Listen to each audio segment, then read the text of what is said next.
All right, Nick, George, welcome to the Accidental Entrepreneur. I think it was Sandy, right, that connected us. It Is that was, true? yeah, Sandy Yeah. Shrepnick. She's a connector. She's connected me with a Yeah. ton of people. I feel like I can't Yeah. keep up with her. I feel bad. I got to connect her with more people. I don't have time. She just connects I mean, everybody. she's one of those people, man. She says she's going to do something, she does it, which is fantastic. And my inbox is littered with connections that she's made. So I'm very appreciative of how active she's been in our, Yeah, in our definitely. community. Yeah, she delivers. There's no question about it. I think I had 5 people on my podcast last week. Turns out they all came through her. So I You're gonna can't have to keep start track paying of her them. Exactly. Mitch. Exactly. Yeah. That's the sad part. I could pay royalties, but any percentage is zero, still zero. So, that's the way it's going to work. So, all right, guys. So I appreciate you coming on, and I've looked at your platform. It's interesting, and the community that you're building. Maybe, I don't know, maybe George, you want to start and talk about, well, first talk a little bit about your background and where you came from and how you guys got together. And maybe Nick can go to his background, and then we can talk about the suite and what it is and what you're building there. Does that make sense? Like a roadmap? Yeah. Okay. Yeah, absolutely. So I'll start at the beginning, I guess. So I was born and raised in Brooklyn, New York. Traditionally, my path that I set myself on actually was law enforcement and eventually politics. That was the original path I had planned, and clearly that isn't where I ended up. But I got hired by the FBI straight out of college. Very quickly decided I wanted nothing to do with that life, and fell into the world of executive recruiting. And so I spent several years in the world of executive recruiting, mostly as I said in the intro, working with VC-backed businesses, placing executive teams. And to be honest, Mitch, I couldn't shake this frustration I always had, where I felt there was something missing from the marketplace. What Right, on one industry side, was it, George? Like, what were you recruiting for? These VC companies, were they concentrated in any particular industries or? pretty broad. I would say consumer tech is probably the biggest focus, consumer tech, and then B2B SaaS. So that's Okay. software Right. area Software as well. Yes. Yep. Software as a service. Yes. The SaaS, PaaS, whatever. There's Right. 100 different I was talking to ones. somebody today who actually used to be in politics too, about the fact that in our industries, we tend to like talk in technical terms, and then people don't know what the hell we're talking about. Yeah. I do that all the time. Well, it's because we like to pretend that we're smarter than we are, Mitch. Right, we and we things just sound confuse really other people. Yeah, and we just confuse other people. Yeah, like I talk about corporate governance, and she's like, I don't even know what that is. I'm like, oh yeah, yeah. So, yeah. Well, don't even bring up data terminology with me. I'll we have anagrams for everything, and it's just. I know my son's. I told you my son's an informatics major. I'm like, I don't know what he's talking about. Yeah, and I don't want to know. I got enough in my head. So go ahead, George. Sorry about that. Yeah, man. So I did that for several years. I led 2 practice areas globally for a boutique firm. And Nick is a personal friend of mine, and I felt like I used to just spend most of our time complaining about the industry and how inefficient the process was, and how much was missing. And I had meeting after meeting with executives basically who would complain about there were no services or that out there that basically could help them on their job search. So when you're an executive, you're conducting a job search, you go to Google, you type in CFO job New York, you get nothing. You get recruiters, really. You don't get jobs. Exactly. You get recruiting firms. Yeah. And you're at the mercy of these recruiting firms. And so, I sort of went to Nick with this problem, and it was over a Rosh Hashanah dinner, and it was this come to Jesus moment of like, oh, that's man, pretty let's funny. Just build come a to direct Jesus moment at a come Rosh to Jesus. Hashanah dinner. That's pretty funny. Oh, that's amazing. Yeah, that was totally planned, I swear. And so we had this moment, and we were just like, let's build a direct marketplace to connect it to directly. Let's remove the middle person. Basically, let's put George out of a job. And that's basically what we set off to do. And that's what we've been doing since April of 2019. We've been building this thing. So and people so are connecting direct, then they don't need a recruiter. Exactly. Yeah. And so in our platform, we built a way for executives to not only connect with one another, but also directly with companies for opportunities. And so it's this curated and high quality marketplace to give an alternative to LinkedIn and other social networks that are what we label as mass market solutions. Yeah, they're really not. They're connections. They're not for work. I mean, you can find a job on LinkedIn, but you really have to network and connect you on your own. You ever see that? You get your little logo open to a job or open to a position, whatever it says. Yeah. Oh God, yeah, Nick loves those. I think I have one on my photo. I think this is open to some. I'm always looking for companies that could drive value. Of I've had course. discussions with companies about taking them over and stuff. We're in discussions now, actually. And Yeah. I don't even know how the hell that got on my picture. I must have clicked on something or agreed to something, and this They thing use showed like up. one setting that you probably decided on years ago, and they use that. And to be honest, we're very thankful because it's been amazing for our user acquisition to just target people who are looking for work. So, Right. you know, for LinkedIn, they've basically advertised to us who we want to invite to the network. So, yeah, we're Exactly. thankful for it. So you're connecting with employers and big corporations, C-suite level, and you're connecting with the executives on the other side who may not even be looking for right now, right? You want them in when they think of it. Yeah. Yeah. In fact, what's the number, Nick? It's 40-50% of our members aren't even looking for a job right now. It. Yep, around about there. Right. But there are resources you guys are building that are valuable to them, right? So Exactly. okay. Well, Nick, let me hear about your background, because I know you come from more of the IT data tech side. Sadly, I wasn't recruited by the FBI when I left school. Right, but, exactly. Me too. But no, I was born in the U.S., but then I always say I moved to the U.K., but I didn't really have the choice. I was very young. I was 4, and my parents moved to the U.K. So I spent all of my life, most of my life, growing up in the U.K. No accent. Working in. No accent. I mean, I could put it on if you want, but that's a little. I mean, George doesn't sound like he's from Brooklyn, so yeah, exactly. No, we're kind of like you feather out the extremities of the dialect there. But so I grew up and was educated in the UK, went to university in Scotland, but worked at companies that always had a presence in America, and so it was always my goal to move to New York. I always wanted to live in New York. I worked in technology. I was inspired by my brother, worked at Google in the very early days, and I was inspired by him to want to work in the technology space. It's so interesting, so exciting. So I've worked at Kayak, where I was doing ad sales for the flight aggregator. But flight aggregation is not exactly an inspiring or exciting thing to work in. So an opportunity at Spotify came up, and I just loved working at Spotify. I worked in both ad sales, strategy operations, reporting and insights, compliance, and then I was able to move to premium. So to really learn deeply why users subscribe to SaaS platforms, and so I'd like to think that I've got a wide expertise in user monetization, both free and premium. Loved working there, but wanted to find something more.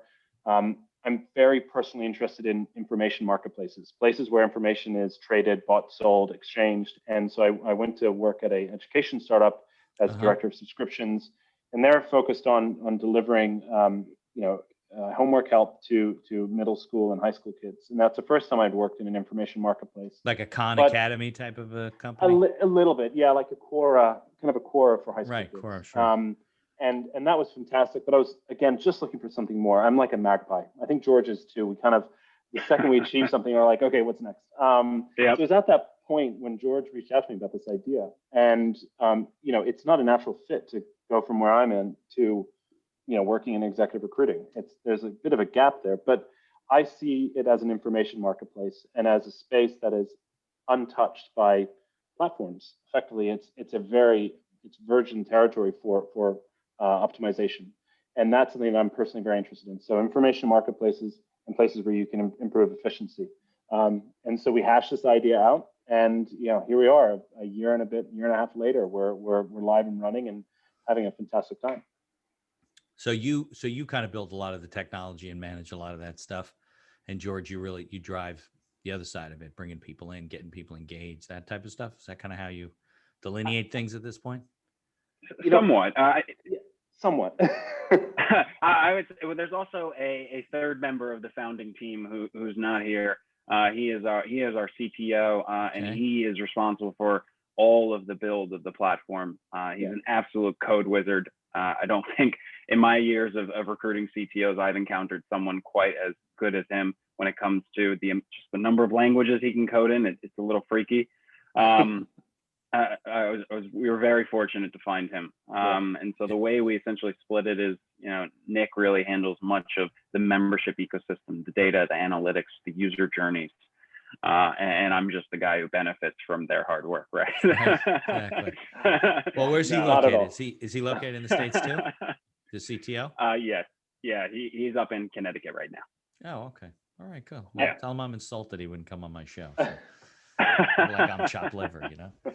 I think what I've enjoyed working with George with so much is yes, the assumption is that I know what I'm talking about and I can build these platforms, but it's actually working together in a partnership. It's the knowledge and intelligence and wisdom that George has from doing what he's doing and basically attacking this marketplace. But he's able to pick all this stuff up. So I come from, over a decade of online experience, and I'm like, actually, I'm not that valuable anymore because George knows more, if the same, if not more. Yeah, I'm than, sure than he what doesn't I want to do your job, Nick. That's the case. He's not that stupid. Yeah. Yeah, exactly. Nick clearly hasn't recognized my my art of bullshit.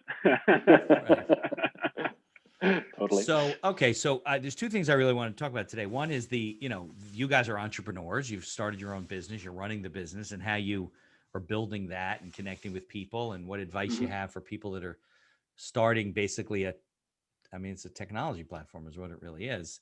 And also on the executive side, there's a lot of people out there, I'm sure right now, that are rethinking what their life's like working for one particular company, looking to potentially make a move in a difficult time, but is like, I'm miserable. I don't want to be there. Or I don't believe in these guys, whatever it is. And short of calling the few recruiters they knew when they got the job, they really have nowhere else to go. So maybe we can talk about both, but I'd like to talk first about, how you guys kind of put the business together and how you've been building the business and the challenges that you've faced. Because you obviously both have a different kind of view of it, right? Nick comes more of a technology side. You're coming from the recruiting side. So I'd like to hear from each of you guys what you think. Maybe you'll disagree. It'll make for a good podcast. Yeah. Let's see if we can get an argument going here. No, right, there you go. I doubt that. We just happen to be, we're very good friends in our personal lives. So we've always sort of just been a very similar but different person, which is probably why we work so well together. Yeah, no, that's. But I think in my experience, one thing I always bring up when I first thought about this is people romanticize the entrepreneur journey. Right. They think it's something that's super easy. Yeah. And it is, it's like the Social Network movie where you get an idea, you build the platform, and boom, you're Facebook. And really what you're doing is you are 14 hours a day in front of a laptop by yourself. Right. Right. You have co-founders, you are with them, you're in a room. Most of the time you're losing over and over and over again. And it's just about continuing to say, you know what, I'm going to keep going. And so, the best way to phrase it is it's like a war of attrition with yourself. When are you going to quit? Right. And I find that, I don't know, maybe it's my life or the way I've got here or what got me here, but I've always been someone who, you can punch me in the stomach 1,000 times, I'm going to keep walking forward.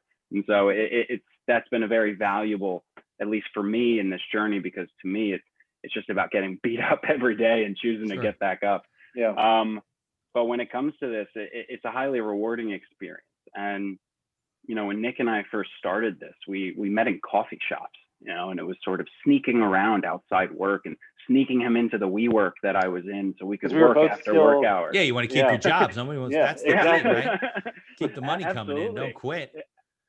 Absolutely. We kept it as long as we could until, we had to dive into this full time. And it was just amazing where, then we built these, I like to say these awful drawings that I drew of what the product could be or what it could look like. And I know Nick wants to frame them one day and put them on the office wall, but yes, it was just, we will. And then we had to find a CTO to build it. Right. And it's like, there are all these challenges. And so, one of the most common challenges you'll find when you look it up online is how do you find a technical co-founder, right? People talk about that all the time. And for us, it was, we didn't feel like spending $150,000 on the dev shop. For some people who have those deep pockets, sure. But for us, we're first-time entrepreneurs. And so it sort of came to that moment where we were frustrated by it. We didn't know what we were going to do. We almost quit. And I remember we went away on vacation and I was just like, you know what, man, like, what am I doing? Like, I spent how many years as a recruiter? I'm going to find our CTO. Like, I will hunt down and get a CTO. And I sent out hundreds of cold emails, hunting them down on LinkedIn. And it was ultimately, finally, someone answered. And it was was a lot of luck, I think, goes into it. And well, you kind of we proved ended your up concept though, because if there was a platform like the Suite, you would have found the guy. Exactly. I would have Yes. found him. Right. But we found the guy who, great background. We met with him. We took him out for drinks, and that sort of sealed the deal. Like a 3:30 finish of we're going to change the world together. And So many cocktails. and that was it. That Yeah. really got us to where we built this thing. And then, we ran face first into COVID-19 when we launched post beta, and the world You stopped. said like February, March, you launched, right? Yeah. Now, what was And the so, initial concept? What was the basic concept? Like before you found your partner, Yeah. the guy, what was the initial concept on the back of a napkin? Absolutely. So the initial concept was essentially a private job board that only executives could access, removing the 10,000 applications you get from a LinkedIn or another public site, which is companies' number one reasons why they don't use job boards for executive jobs. Right. So that's what we started with. And so you can imagine that for a company that's entire business is job listings, right. COVID-19 was our Armageddon. Well, obviously, who the hell's going to get a job? Yeah. Although I heard stories, but they weren't until like June or July of people getting placed or anything like that.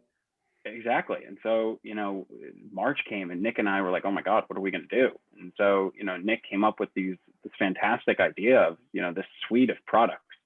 And we started building. I mean, Nick, tell us about the product. Yeah, you can go into that. I'd like to hear about that.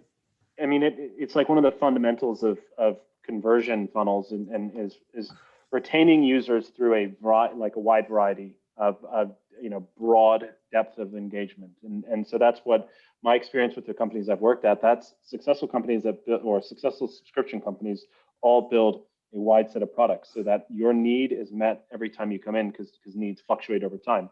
So, we were thinking so there's more reason for you to stay than to leave, right? So you come for something. Let's pretend like I don't know what the hell I'm talking about. So because I don't.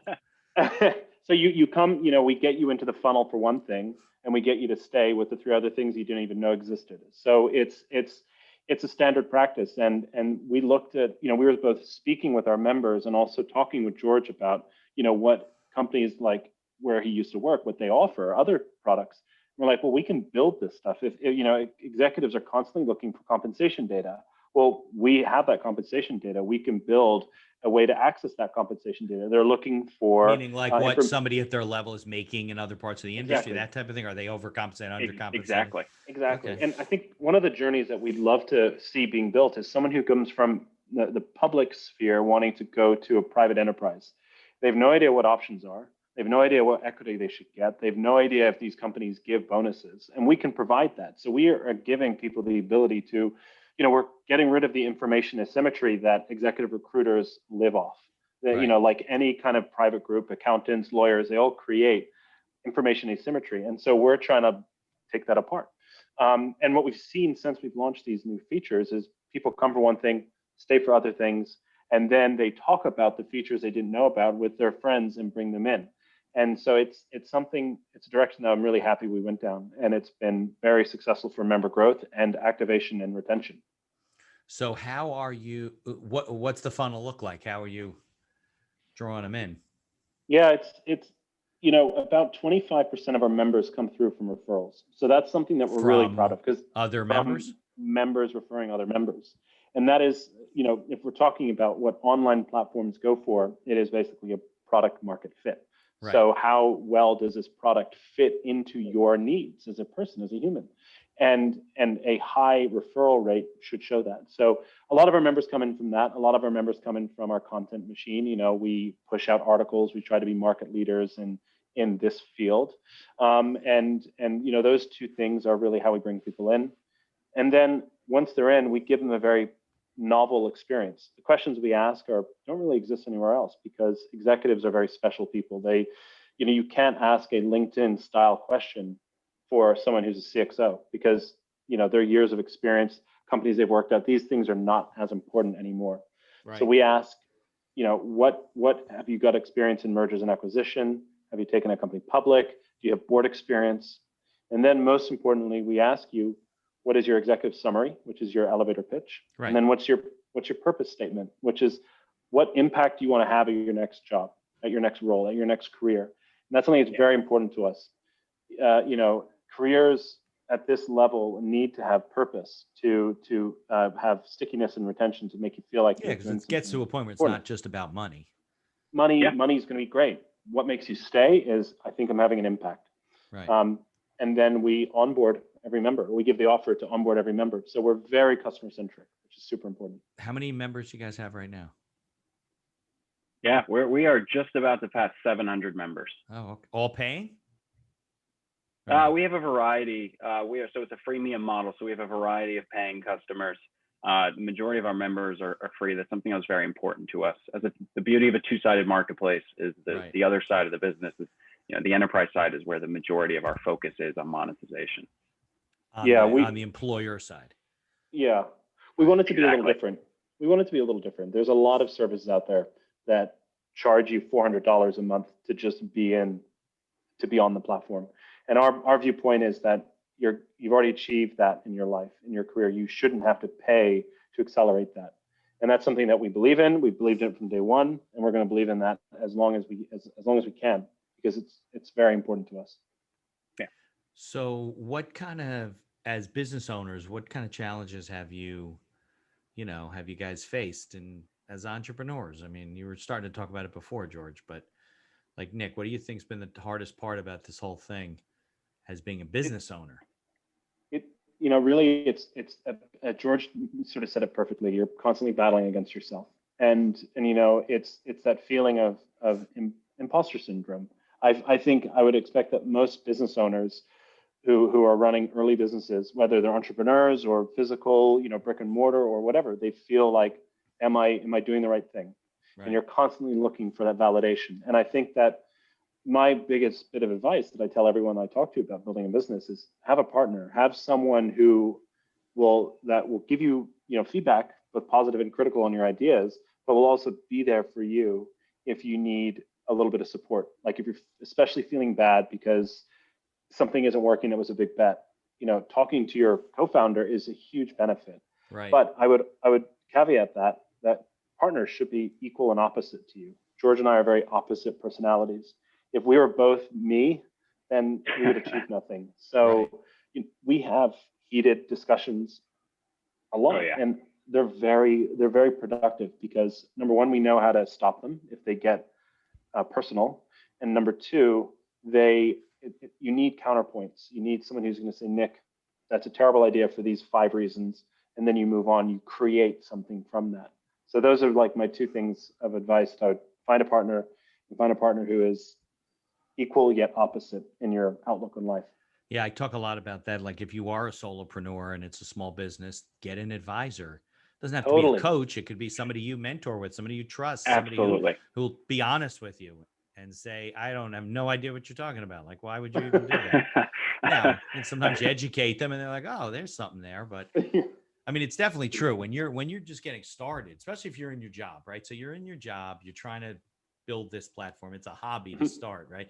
You don't know if it's going to become a business. And not a lot of people get to the point where they leap, and sometimes I guess you got to the point where you had to, right? I mean, it's one of those things we could have stretched it forever, right? And I think a lot of people do that. And I've talked to people and Mitch, it's been years since they've had their idea and they still haven't left. And, I remember I was talking about this with Nick and and it was sort of like we used to go back and forth, like, when do we want to leave? What do we want to do? Like, let's do this. And realize it was all of this arbitrary just belief of when is the right time. And ultimately it came down to, there's that old saying of if you want to take the island, first you have to burn your boats. And I knew until we made the choice to dive in full time, right, it would never actually take off. And so we did it, and I dove in full time in November of almost a year ago now. And I told Nick, and I remember, we're very competitive with each other. And so, Nick immediately said, oh man, you beat me to it. And he went in the next day and handed in his resignation. Why are you quitting? Because George quit before me. I gotta go. So true. Now, is the business at this point cash flowing? I mean, you guys take a salary from the business, or you really can't do that yet? No, we're still not doing that. And to be honest, even if we could, I don't think we would. I think we have really big goals for this business. We have a vision for this business. And so everything we make, we reinvest into the business. Right. That's different. I mean, people say, well, we're not turning profits because we're reinvesting well, you are turning profits. You're just not taking those profits home. Exactly. Putting them back as capital into the business. We finally reached a point where we no longer have to pour money into the business, which is a big weight off our shoulders. Right. Exactly. Now, your CTO, is he an equity shareholder too? So he doesn't get a salary either? He is an equity shareholder, yes. He came on board for equity. Yep, exactly. Yeah. All right. So enlighten me, since I know nothing. Well, I know nothing, but I know very little about the recruiting space, except when, I've dealt with executive recruiters. I get people call me all the time from law firm recruiters. They're looking for. Oh yeah. None of it makes any sense to me. But tell me about the platform. Like, what if I'm a user? What kind of services what kind of services benefit me that is part of the suite? Yeah, we did say that, right? It's called the suite. We said that, didn't we? Yes, the suite. Yes. It'll be in the show notes too, but I don't remember. Yeah, it's like, where are those guys? It's like, from? what was that suite. program? I don't remember. Yeah. We should it's thesuite.com, right? As possible. Thesuite.io.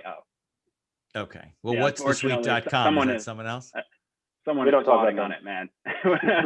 Somebody just sitting parking on that. the There's no. There's no website. Yeah, we'll come for them after we raise. Exactly. I think .com is like less of an issue these days. I agree. When we accept it, we decided that, and it shows a novel system or novel platform trying to solve an old problem. That's really the approach if we want to talk from a purely branding point of view. Yeah, I think IOs tend to be heavy technology platforms. That's what I've seen. Yeah. So Yeah. Okay. So go ahead. I'm sorry. Yeah, absolutely. So I think I'll get to the point to talk about the platform, but I think first it's very important to understand the world of executive recruiting in general. So if I can spend a little bit of time on that. Sure. As you said, everyone's familiar with recruiters, right? You get the call, there's the opportunity waiting. It's also important to understand there are two types of recruiters, right? There are contingent recruiters and there are retained recruiters. And so I spent my career on the retained side, which is where you run into the Heidrick and Struggles, the Spencer Stewarts, the big behemoth public companies. They do retainer-based services, very similar to any attorney or law firm. So they don't get a commission on the placement of the person? So they do. So they get a retainer where they collect the fee up front. Contingent, the final portion of the fee is usually contingent upon the hire. So what they do is they break up the fee into three parts. They do the first part on sign off, second part on the shortlist, and the third part on the hire. But as a company to hire a retained search firm, you're on the hook for at least 66% of that fee. Right. And so when you look at the numbers behind an executive search process, executive search firms, they love to make you think that they have access to everyone in the world, which is not true. And so you go through a search, and let's say your market for an executive search which is highly niche, let's say it's 100 people, right? Okay. And that's being very generous of a market size. And so of that 100 people, the firm you hired works with 3 of your biggest competitors, which instantly knocks out 40 to 50 people out of that list because they can't touch them with non-compete. Right, of course. Right. So now your list is half the size. So then you have the 40 or 50 people who are left. What happens next? They call them, they talk to them. Maybe they catch them on a bad day. Maybe they don't want to relocate. And so you get all of these rejection reasons that makes this list trickle down to the point where you probably only have about 10 to 12 people that the search firm actually interviews in a process. And so after you get through those 12 people, then they deliver a short list of 4 to 6. Right. So you're under the assumption that out of 100 people in the market, 4 to 6 are the perfect people. They are the best in the market on the opinion of a search firm who doesn't work for your business.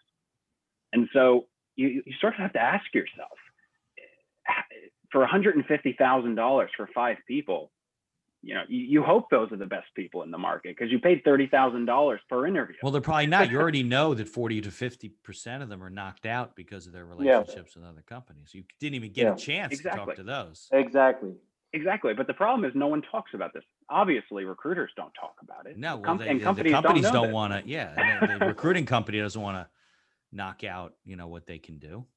Of course. And Yeah. so, for us, and sort of tying this back to your question, Mitch, is, for us, it was all about fixing that problem, right? And the way to fix that is to not put a middle person, remove the middle person, and let the person connect with the company. Let companies connect directly with the candidates looking for these jobs. And so by doing that, we open up the marketplace and we allow the company to sit in the driver's seat of their own search. And so if you look at it from the perspective of a company, you create your account, you list a job, and that day you're going to start getting applications, right? Executives in our network are going to see your job and they're going to be able to apply to it or refer someone from their network to that job. And so we're not only limited to the size of our network, we're limited to the size of the network of our network, right? And it's all about creating this network effect of reach. Right. Well, you have to, because normally executive recruiting or headhunting, you're looking for people that aren't on the market. Exactly. 100%. And so, these people, they're not on LinkedIn. They don't answer LinkedIn. They get harassed on LinkedIn, so they don't use it. And so, we are opening up that market and we are giving companies access to that higher level of talent. But in doing so, we're also protecting that talent, because everything we've built was for the job seeker, right? We didn't build this for companies. Mm-hmm. We built it to protect the job seekers through the process and to give job seekers the tools and support they needed to not only advance their careers, but to grow their networks, because networking is a very important part of career growth. So that's a big part of, if you're not in the marketplace for a job, you can go on the suite to meet other executives and to network with other people in other industries. Yeah. Exactly. So we have a feature built around networking. It's called Rolodex. And so Rolodex is essentially a networking CRM. And what I mean by that is, we took the traditional contact list that you would have on an online platform and we redesigned it from the ground up. Right. And we built in layers of customization to allow you to essentially curate your network and to organize it based on your needs. And so that's something that, again, goes back to that original pillar of, it's all about simplicity of the career management process. Well, I'm sure a lot of people listening don't know what the word Rolodex means. So, well, we're wondering people. That.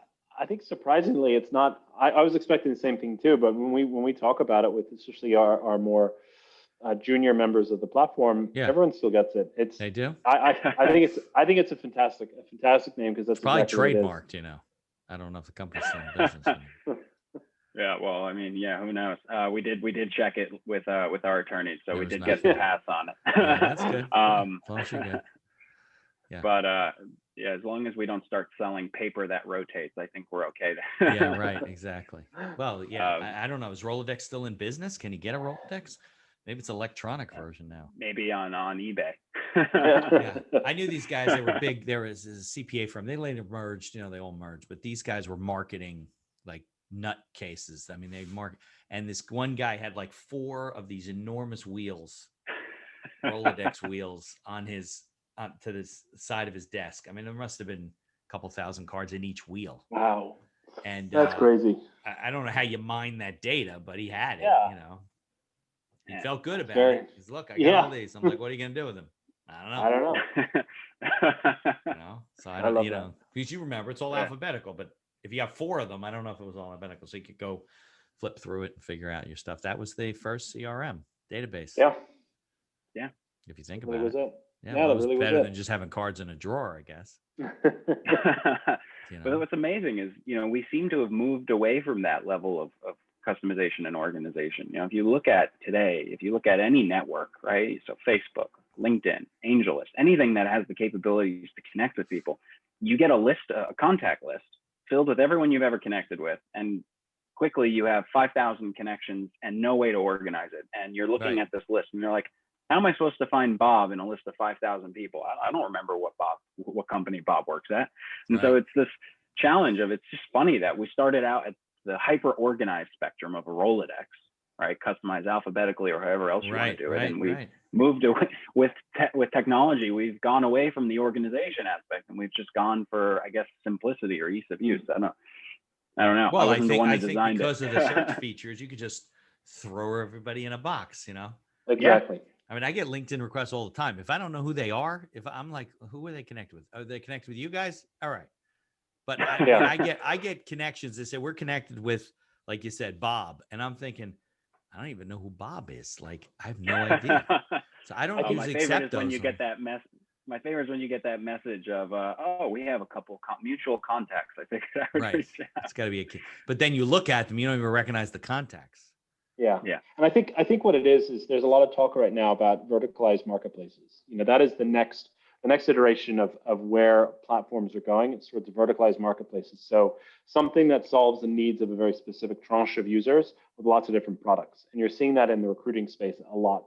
And I think the advantage with that is if you share commonality with the community, both in terms of background and purpose, then you're more likely to connect.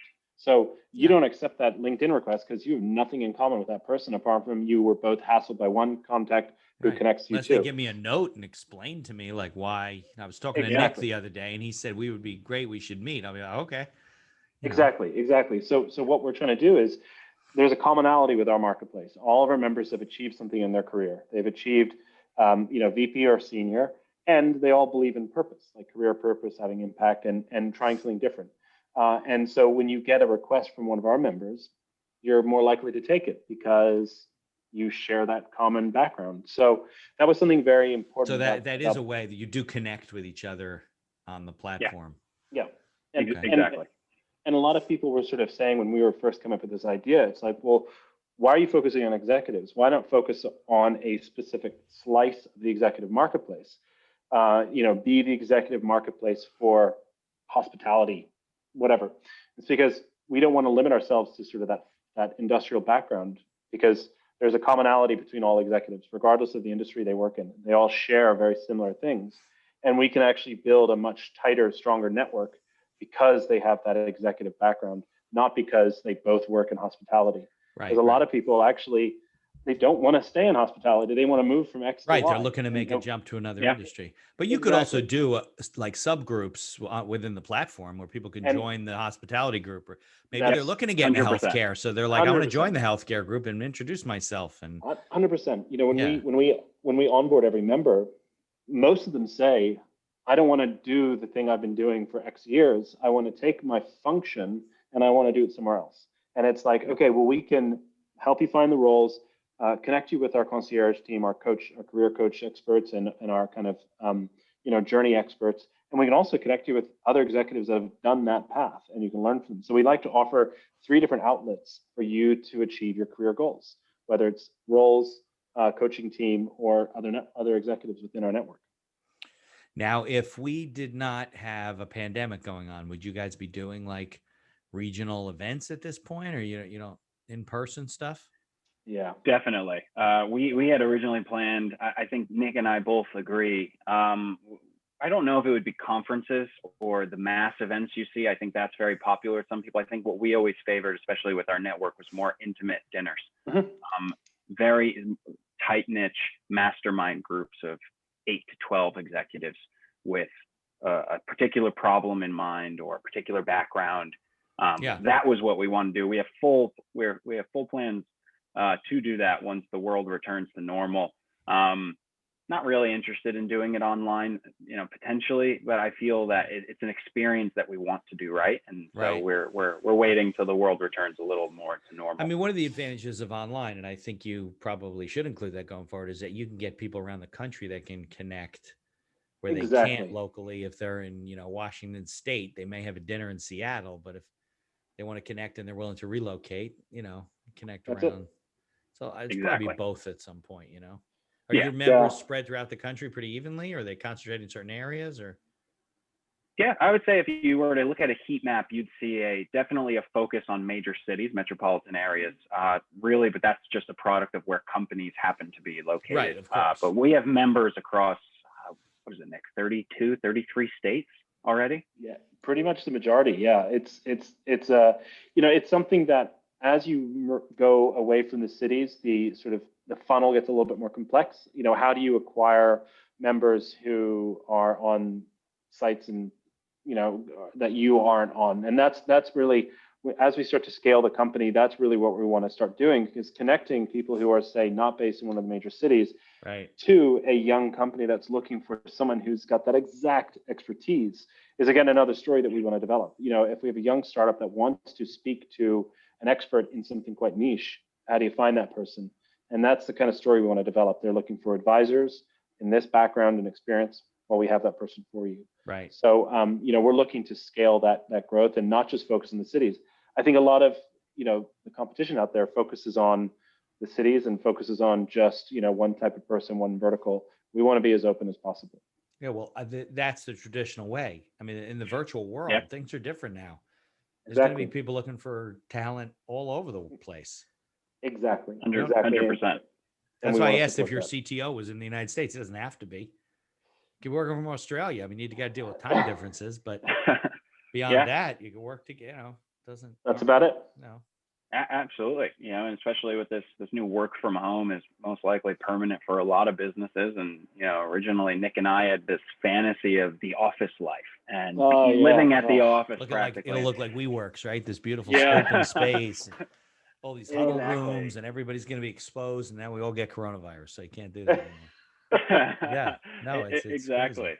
Yeah. I have a guy I just interviewed who runs a company, a training coaching company in Texas, and they decided to go virtual. So he and his wife moving to Denver. They always want to live there. That's it. They don't need to be in Austin anymore. That's it. Yeah, I definitely tempting. Yeah. I think the flexible, I don't think the future of work will be all home or all at work. I think it's going to be flexibility, which, we're very excited about because there's so much intelligence that is basically looking for, like when I say intelligence, I mean people that are looking for flexibility.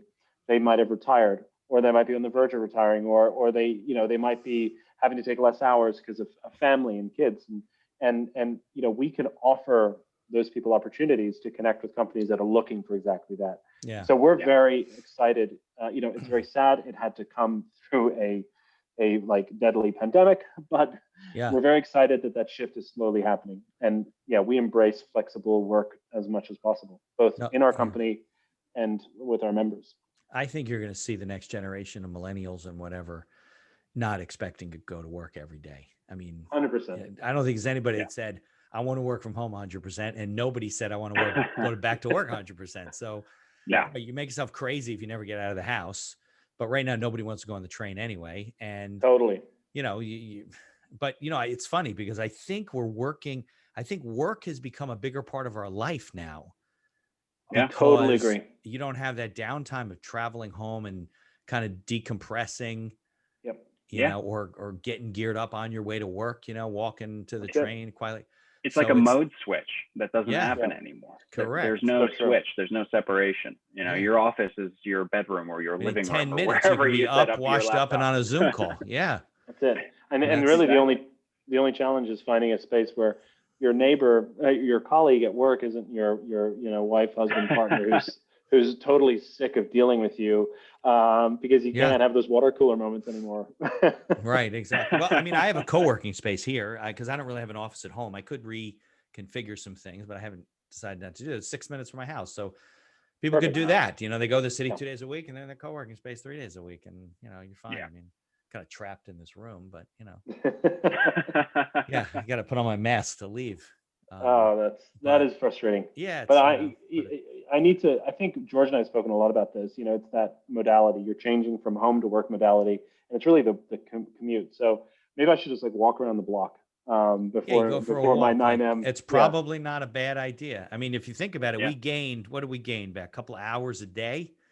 Because of traveling. Some people had more than that, That is very true. That's huge, I mean, if I used to have these 8 o'clock meetings, I would have to get up, leave my house before 7. And now you just zoom in. It's like, what are we getting to? I don't think I'll ever do another networking meeting in person. What do I got to drive 40 minutes to have a cup of coffee with somebody?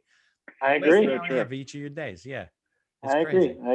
Yeah. It's just not, I mean, clients, I understand. I'm looking at a company right now with a bunch of guys to maybe take over and run the company, guys older ones. We had to go there. We had to see the company. It's a distribution warehouse, and they got all kinds of protocols and whatever. But, we were like, how are we going to do this? Oh, no, they want you to come in. They had to wear a mask the whole time, whatever. I know I know it sounds weird to say it. I miss business travel. I miss getting on a plane, and I miss meet up with your colleagues. And I think the one thing that we have noticed is creativity. So when we're together in one room, all of us together when we're meeting with our we have a huge network of people that are helping us come up with ideas and review ideas.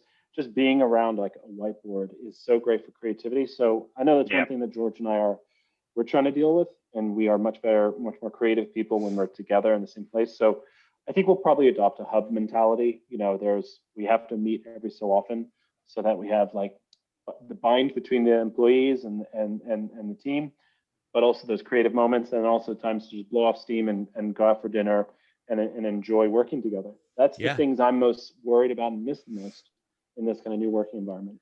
So where do you guys see things going, like with the pandemic and executives in certain industries? Do you guys see any trends or industries that are hiring more, industries that are hiring less? Absolutely. So I think just to answer your immediate question, I mean, in terms of hiring more, healthcare is booming right now. Okay. Pharma, biotech, for obvious reasons, it's a rat race right now. Right. E-commerce is buzzing. The traditional businesses that are sort of dying, right? The brick and mortar stores, the restaurant and hospitality groups that are suffering. Right. Hiring is just on a halt, and that's probably not going to stop. But the other thing that I've talked about quite a bit with people is, people talk about the great rehiring is coming and all this, and I think people don't understand is that a lot of the hiring trends that happened early in the pandemic did not affect the executive level, right? There was no impact at the executive. Companies weren't shedding executives, they were shedding workforce. And so you've had this mass reduction in executive churn, right? The rate in which employees leave companies. Right. And so what happens is executives are not getting let go or not being downsized out. And so they're also not leaving their job because they're terrified of the job market. And so they're sort of just saying, you know what, I'll stick around until 2021. Yeah, exactly. Exactly. And so, what's going to happen and what companies are going to find is that executives who are unhappy, eventually they're going to say, you know what, this isn't changing and I need a new job. So I don't care. Yeah. And so, right. In our opinion, I mean, there's going to be a massive correction in the executive space. Totally. So, that's why our big focus has been growing membership as big as possible. Because when that moment does happen, when companies do find themselves where all of a sudden they've lost their CTO, we are in a unique position to be able to service that quickly and efficiently. And so that's sort of the big bet that we're banking on, because no one's really paying attention to this market. Right. Yeah. Well, it depends on what the flow is, right? If there's more going out than coming in. I think that the other exciting thing that's happening right now is this pandemic moment is making companies address their future, their long-term future, especially established companies. So we're seeing a lot of companies needing to diversify their talent pool to build products that appeal to the changing audiences, but also that appeal to the change in just how humans want to interact with the goods and services. So, we're seeing financial institutions that are looking to have more fintech experience because they need to diversify their portfolio. So, that's another journey that we're very excited about assisting. And we're seeing that happen a lot. So those are two big trends that we're tracking, and we're excited to be supporting that opportunity for both companies and our members. Yeah. So maybe when companies are branding themselves for their customers, they have to start branding themselves for their employees to attract the kind of people that want to go, right? That want to go into their environment, that are looking for, if I'm an executive and I have a lot of experience and I don't necessarily need the largest, compensation package, I may look for something that says, you can work from home 3 days a week and we'll equip your house and, exactly type of stuff. So absolutely, the nap pods and the ping pong tables and the kombucha on tap has morphed into work from home flexibility. Right. That is the latest buzzword. Nobody wants to share kombucha and a ping pong table anymore. Exactly. The reality is, like, I'd rather not have to have to try and find daycare when I can be at home, or my partner can be at home, and the trade-off of like one less kombucha glass on tap versus actually not having to find daycare or someone to take care of my kids. That's a huge advantage for I don't want to go as big as that, but for society. So it's a really exciting time to be involved in this space. It's weird because I'm getting a little bit off the topic, but from an economic standpoint, it's good and it's bad, right? If you're in the economy that services all those people through daycare and dry cleaning and all that stuff, you're going to have problems. I mean, I go to my dry cleaner, the place is half empty. Nobody's That's a wearing, really good I don't point. wear suits anymore. I wear these pants more than once. You know, what am I doing? So we're bringing some shirts. So my dry cleaning bills definitely dropped in half. Yeah. And during the height of it, it was nothing. I mean, I wasn't wearing, it was springtime. I'm wearing polo shirts. I don't take those to the dry cleaner. So yeah. That's a great point. Then there's, so we save even gas, right? So the gas companies are making less money. I have a client who's in the automotive, body shop types of people driving less. So there's less accidents. Listen. Yeah, it's true. And that's what happens. It's definitely a Kodak moment of, everyone's digitizing, but we're going to stay on the film point of view. So it's these companies need to diversify, because there is a correction. Kodak. Look what happened. Now there was a point when they were going to be doing cryptocurrency mining, and then they're going to be doing weird. Are they still in business? But not in the film business. Yeah, then I think they were doing something. They were supposed to be building ventilators for the government. I don't know what they're doing. And Polaroid, what the hell? I think you could still get like a little Polaroid, the kids play around with them or something. Yeah, you can. Yeah. They're like the size of a basketball. Exactly. I actually bought a Polaroid camera. We bought one off eBay, an old one, and they still take cool photos. Can you still get the film? You could still get the film, but there's only a couple places like B&W and Manhattan can provide the film. It's refrigerated, all that stuff.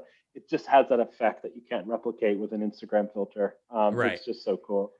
There'll be that, but that's not a huge business. So it's weird to see the shift, but I guess you also see executives that'll shift to industries that are, e-commerce, warehousing, logistics. That's it.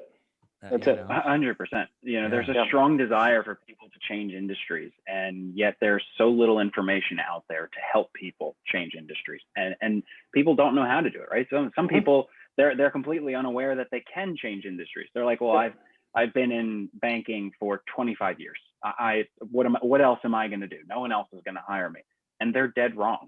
Yeah. Right? There is such a massive demand for people from other industries.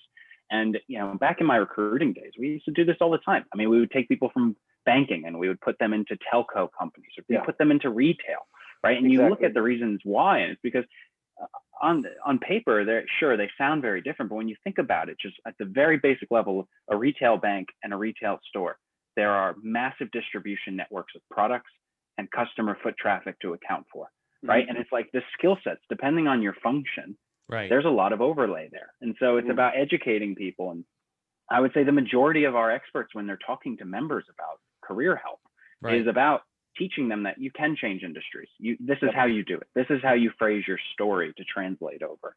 And now with COVID and this realization that some industries are dying or are decimated to who knows when they're going to recover, it's very important to get that information out there that people are aware, because if you have been impacted and you have been laid off, you need a plan. You need help, right? You need people looking out for you to get out of this, because that's the only way it's going to happen. Right. Yeah. Well, I think maybe I'm wrong. I would think before you made that comment that, like, if you want to switch into healthcare, it'd be hard. They'd be looking for people with healthcare background. Healthcare is a technical business. There's a lot of regulation. Yeah. I mean, again, it depends on your function. Yeah. Right. So if you are a general counsel, and it becomes very difficult, right? Because there are so many nuances to the law. Right. Exactly. But if you are a CTO whose specialty is infrastructure transformation, it doesn't matter if your company sells teddy bears or alcohol and tobacco. The technology is the technology that keeps these machines running. Right. And so those skill sets become very transferable. On the super nuanced ones, I mean, 100%. It's very hard to reinvent yourself if you've spent your entire career as a patent attorney, and all of a sudden you want to shift into because you don't have the experience. Law. Right, exactly. Exactly. A lot of the general counsel positions are very specialized. They need a privacy attorney. They need a employment law attorney, healthcare, a lot of this stuff. Because if it's just general, you'd probably keep them out of house. Exactly. Not pay the money. Exactly. Right. Cross-border stuff. It's crazy stuff sometimes. But all right. Well, I appreciate you guys coming on and sharing your thoughts. We'll put links in the show notes to the suite.io. And if people want to interact with you, right, they can find you on LinkedIn. And actually, that's how we were connected, through Sandy on LinkedIn. Yeah. They And, can follow us yeah. on LinkedIn. They can check out our Twitter, which is a growing audience. It's we're just getting started on a lot of the social aspects, so bear with us. Anyone who wants to follow us, then they can stay up to date on everything that we're doing. All right, guys, I appreciate you coming on. Yeah, Mitch, thanks for having us, man. This has been great. My pleasure. Really appreciate it. Thank you so much. Okay. Awesome.